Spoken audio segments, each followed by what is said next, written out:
Syngenta apresenta One Agro The Customer. Olá a todos que nos acompanham diretamente do One Agro The Customer. Eu sou a Mafe Luvizotto, falo diretamente de Campinas, São Paulo, e eu estou aqui no estúdio Mais Agro para discutir agora um dos temas mais urgentes do setor. Como formar líderes preparados para os desafios do agro hoje e amanhã? E qual o papel da educação nessa transformação? Bom, para debater esse assunto, eu estou aqui com duas lideranças que pensam o agronegócio com visão estratégica e internacional. Estou aqui com o Roberto Fava, que é fundador da Harven Agribusiness School e sócio da Markestrat, e o Walter Scott, que é professor de marketing e vendas e diretor do Centro de Agronegócio e Alimentos da Universidade Purdue, nos Estados Unidos. So welcome, it's really good to have you both here. Welcome to Brazil, Walter. Thank you. Welcome. Thank you so much. It's a I pleasure know to you be speak here. Portuguese, but the interview is going to be in English, so he can understand everything, okay? Yeah, you understand everything, and maybe I will have some problems, but it's okay. Let's do it in English. Okay. Well, Walter, from an international perspective, what are the main challenges in developing leaders nowadays in agribusiness?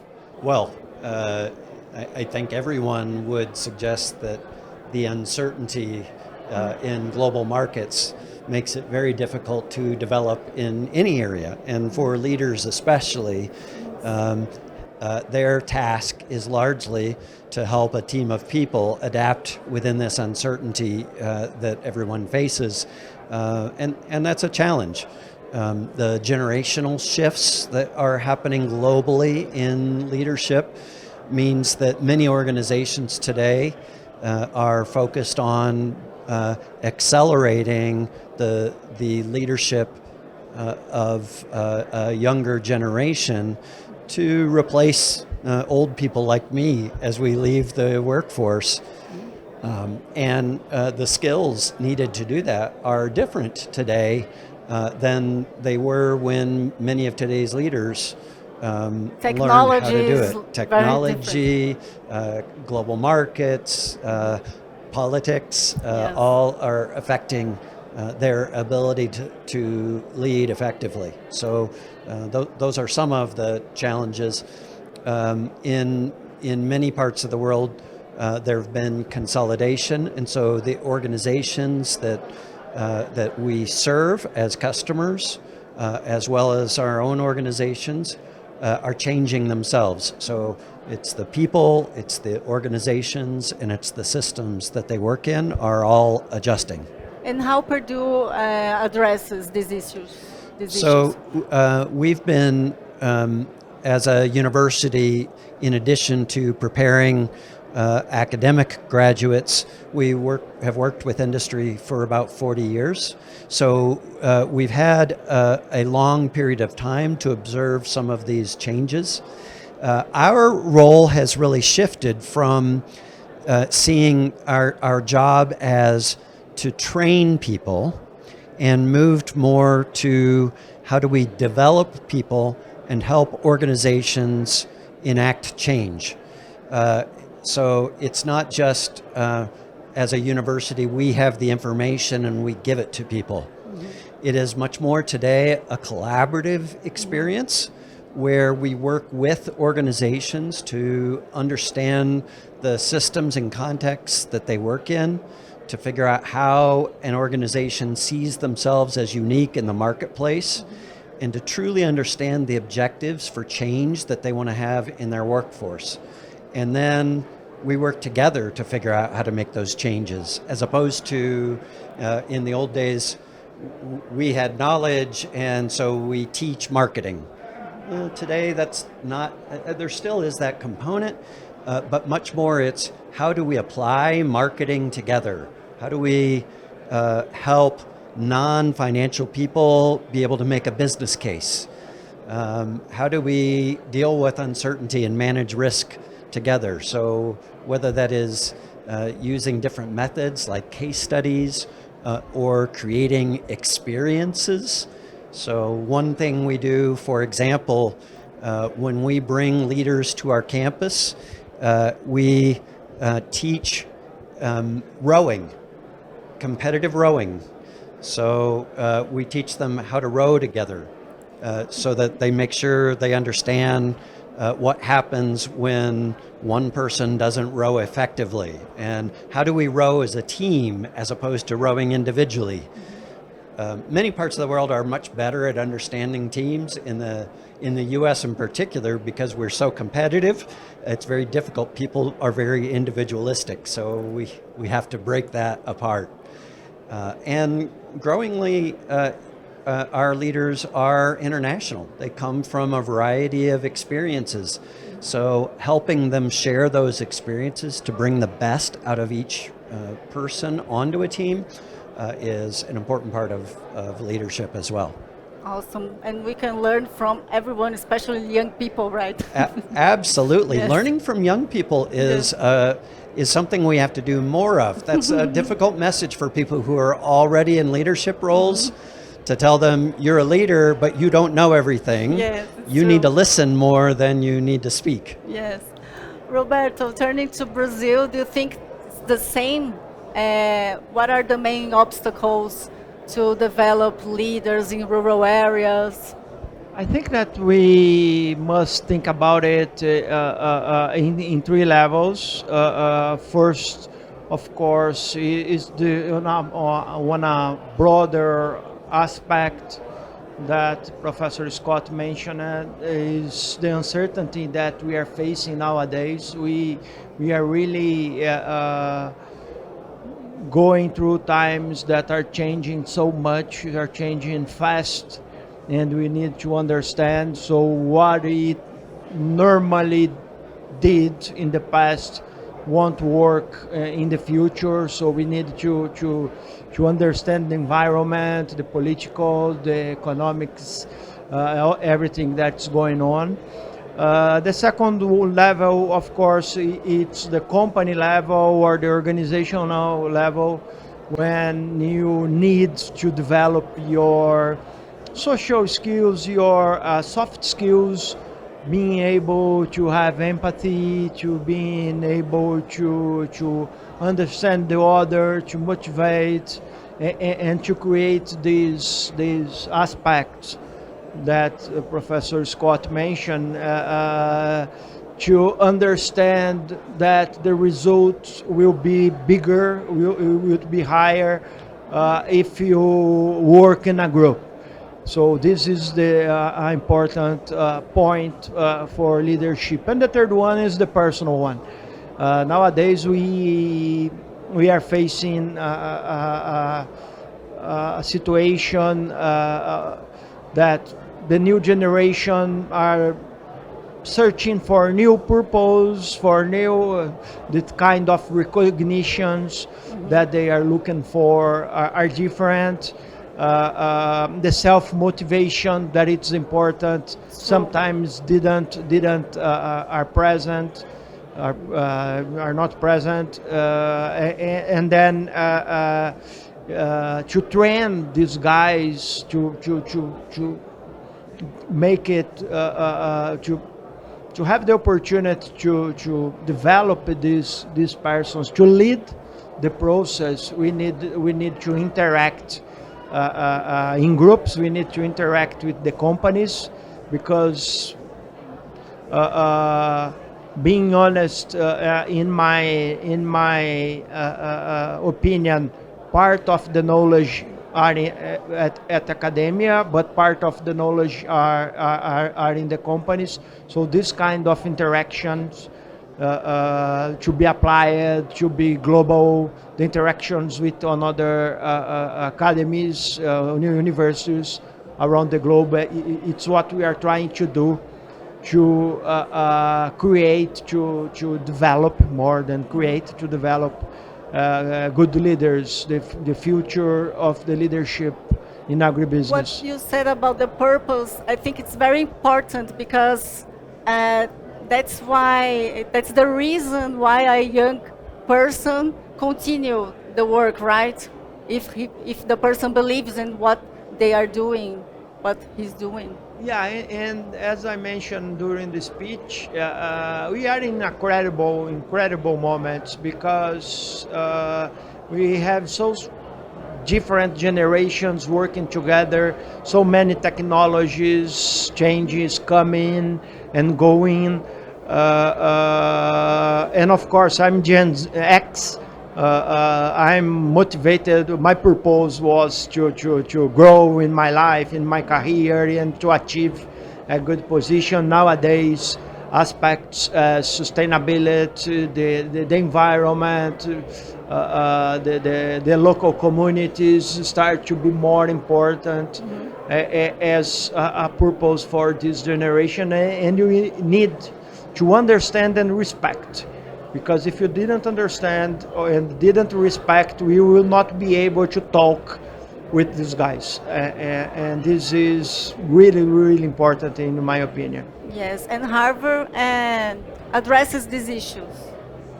Yes, we created Harven to be an international university. We are a college at this moment, a business college, but we understand that the learning process is focused on the student. If one student are in the classroom looking for the social medias, the problem is it's not the students, the problem is the school, the problem is the professor that are not able to attract the attention. And this is the real life that we are living. We need to be able to use activity methodologies, problem-based methodologies to put the hands on, to make it happen as it was in the real life. It's a multi-directional word, and not someone that have the experience, that have the knowledge, and a bunch of people just listening us. It's the past. It's over. We need to be more modern. Yes, because it's very easy to find information, whatever you want, right? Yeah, yeah. I have to comment that it's not easy.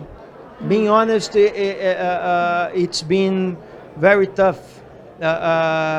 We try to move in the direction of the activity methodologies and the problem-based learning, but people normally returns to what is comfortable, and then you have to push again and keep pushing, because if you are not understanding the movements, they will return to comfort zone, and then it will be old, and then it will be over. It's true, and exchange is essential. I think global agribusiness is increasingly interconnected. So how have you been promoting international exchange? So we see a resurgence of cooperation and multiple visits. People from Brazil coming to the U.S. and people from the U.S. coming to Brazil, as well as other markets. I think there is I hope a resurgence of understanding that we're in a global economy. It almost feels old-fashioned today to talk about the global economy, because we talked about that 20 years ago. But I think we see on display today the ways that we're all interconnected. And so if we create more opportunities for those kinds of exchanges, we all learn. The challenge is that's an expensive process. And so one of the things that our focus has been around is how do we create efficiency in the learning process? When I was young, most of the learning came through experience. You have to spend the first 10 to 15 years of your career gaining experience. That it remains to be true, but today if we can create experiences intentionally, we can accelerate the learning process. And I really like what Roberto said about comfort, because we've known for a long time that learning comes when we are not comfortable. It's what forces our brain to accept and bring in new information. Yes. But for the most part, many of us are privileged enough to not be uncomfortable very often. And so that feeling of being intentionally uncomfortable is one that we sometimes resist. So our job as educators, I think we love challenges. we on one hand we love challenges, and on the other hand we are very happy not to be challenged. Yes. And so we have both of those, that dichotomy exists. And so our job as educators is to harness that desire to be challenged, to harness curiosity. I think curiosity is the thing that we want to work most on developing. I actually see younger learners today more curious than some of the gray hair learners, because I'm at the end of my life. I cannot be curious, and still I will be fine. Don't say that. Well, I should say towards the later If you are years. still curious, you were very alive. Yeah, I think. that's very well put. Right. Thank you. I like that. Yes, if we're still curious, we're still alive. And I Yes. think that's what we So have to teach. what can you learn from Brazil? Oh, so much. First off, the efficiency here. Relationships here. We say relationships are important in the U.S., and they are, but in many ways, both the social relationships and the business relationships between suppliers and producers in Brazil are stronger than we have them in the U.S. We have very much a product focus in the U.S., very much a transactional focus. And that's part of our tradition of efficiency and competitiveness. But we have to work on moving beyond some of those traditions today to try to see new opportunities for growth. So there's much to be learned from Brazil. For us, political uncertainty is relatively new. Brazil has become experts at dealing with political uncertainty. And so, and I say that kind of joking, but not really. It's real. Yeah, and you've been through it and still survive. And so there's a hopefulness around being able for agriculture to continue to survive and grow, even if it looks different. We can learn about soybean production here, to be honest. It's better here than we do at home. We may still have an edge on corn, but that's under threat. So we have to continue to recognize where those opportunities are. And it's not just Brazil and the U.S., it's also Asia, right? Yeah, let me tell you a history here. Of course, you are facing this political uncertainty now that we are born and then raised with uncertainty. 3 years ago, we have a strong connection with Purdue, with more than 10 students, the exchange students. And every year we receive a group of the MBA, Agribusiness MBA from Purdue. They spent a week here in Brazil saying what's going on. And then at the end, they have to present the results. And I was in the final day to see the presentations, and something happened. The internet is not working, and the printer is not working, and the hotel didn't have the connections, and then the guys, Scott, they started to be like crazy because it's not working. What are you gonna do? And Alan Gray, Professor Alan Gray, was so embarrassed because it didn't work.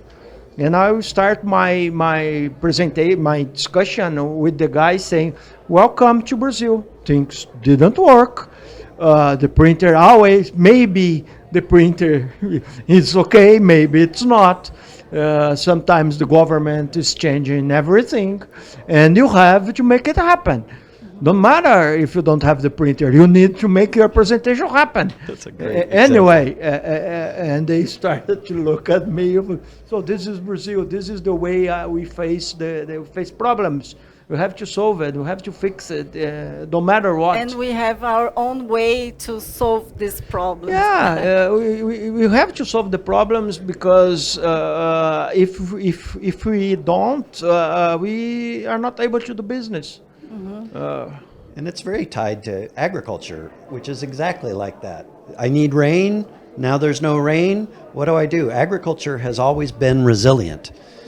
But in the U.S., we've had so much stability for so long.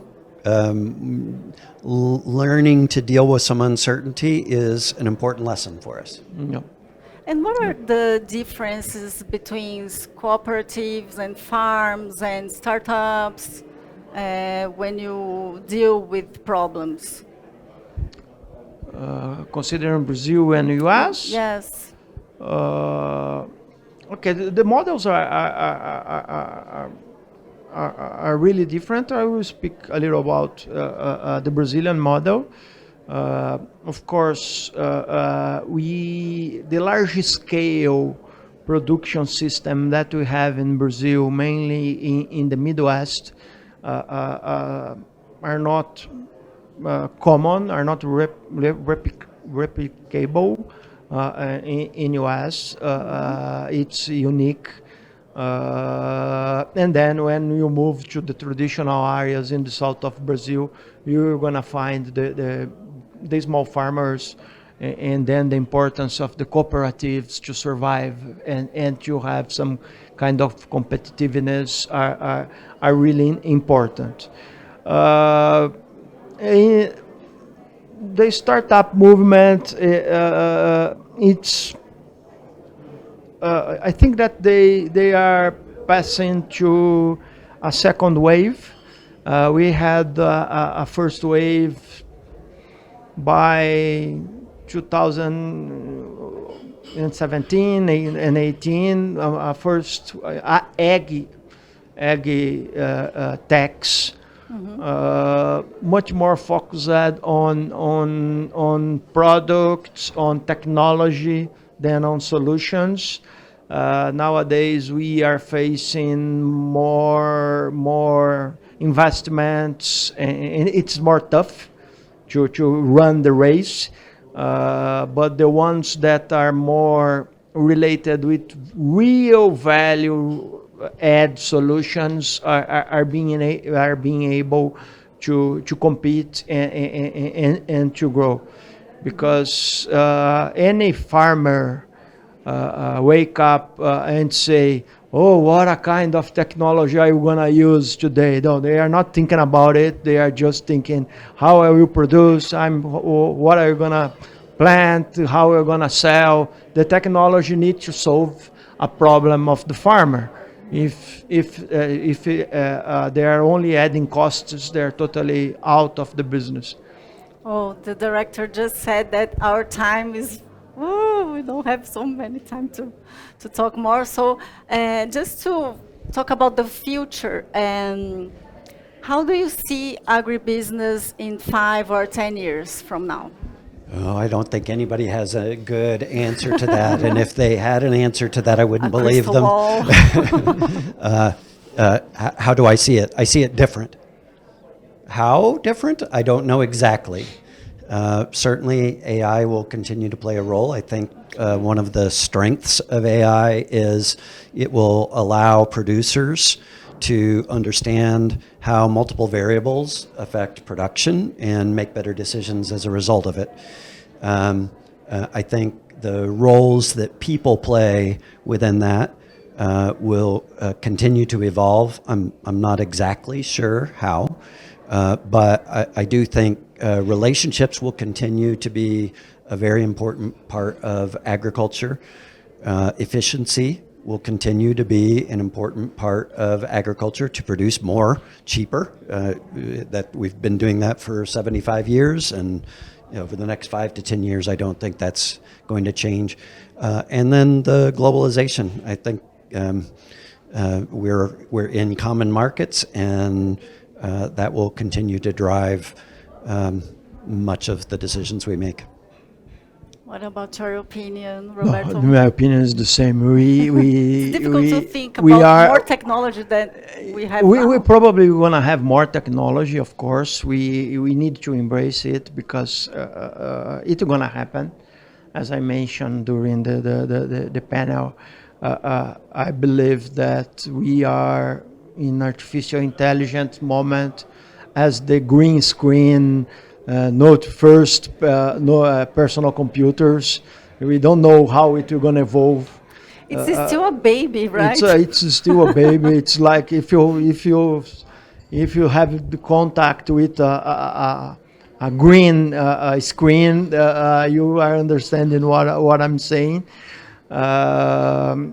I think that, of course, food security will be a topic because population is growing, of course. So it will take a little time to start to reduce.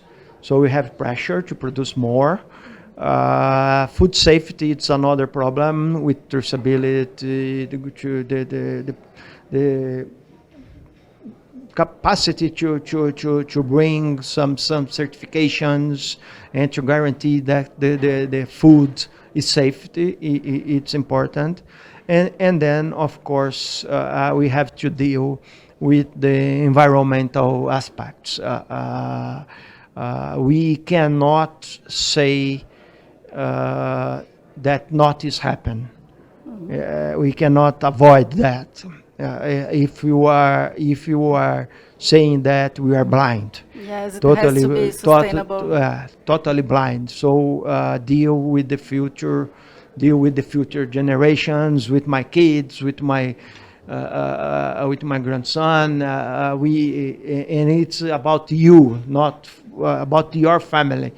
It's more and more important. So we cannot avoid the discussion anymore. It's not only for future generation, but now, right? Yes. Yes.